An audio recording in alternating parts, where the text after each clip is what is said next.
Et si on regardait comment était né le besoin de faire de l'amélioration continue? Pendant les 30 Glorieuses, le seul problème des entreprises était de pouvoir toujours produire plus pour satisfaire une demande qui semblait infinie. À cette époque, les entreprises ne proposaient qu'un seul produit ou un seul service. Le sur-mesure était une exception. Dans ce contexte, le taylorisme et la parcellisation des tâches étaient fortement plébiscités. Pour améliorer la productivité et faire en sorte que n'importe qui puisse travailler sur n'importe quel poste, des experts définissaient la meilleure façon de faire pour les opérateurs.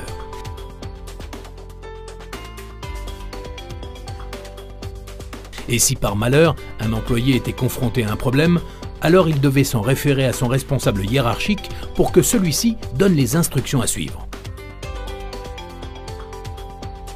Dans cette organisation, il n'y avait pas de place pour l'improvisation. Chacun s'assurait de maîtriser son métier pour bien penser les procédures et en contrôler la bonne mise en œuvre. Au niveau des opérateurs, on s'attelait à bien respecter les procédures. Puis, au fil des années, les entreprises se sont complexifiées. La concurrence s'est développée, la demande client a baissé et les produits uniques ont laissé place à des offres de plus en plus élaborées. Face à un tel changement de son environnement, l'entreprise doit s'organiser différemment pour gagner en agilité et répondre rapidement aux fluctuations du marché. Elle doit également adopter de nouveaux comportements pour améliorer la qualité de ses produits et services, tout en assurant la rentabilité de l'activité. Dans cette nouvelle organisation, il n'y a plus d'experts pour penser et des opérateurs pour agir. Tous les employés sont considérés comme étant les experts de leur poste de travail. Ce sont donc eux qui sont les mieux placés pour proposer des idées d'amélioration. Dans cette organisation, la polyvalence est privilégiée pour favoriser la flexibilité des ressources et l'enrichissement des tâches. Dans cette organisation, nous travaillons sur des projets transverses avec des équipes pluridisciplinaires pour améliorer la performance globale. Dans cette organisation, la productivité n'est pas une fin en soi. Elle découle du travail en flux tiré qui permet à l'entreprise de répondre aux besoins du client sans générer de stocks inutiles.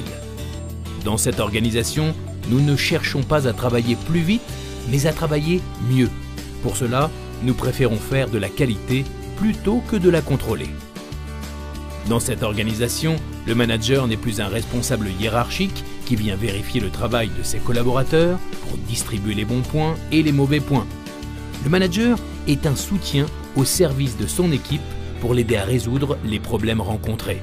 Pour cela, il est sur le terrain au quotidien et fait preuve d'exemplarité sur les comportements à adopter. À tous les niveaux de l'organisation, le manager est aussi le garant du respect de l'esprit Kaizen, comme l'idée que l'amélioration est infinie et commence chez soi et maintenant.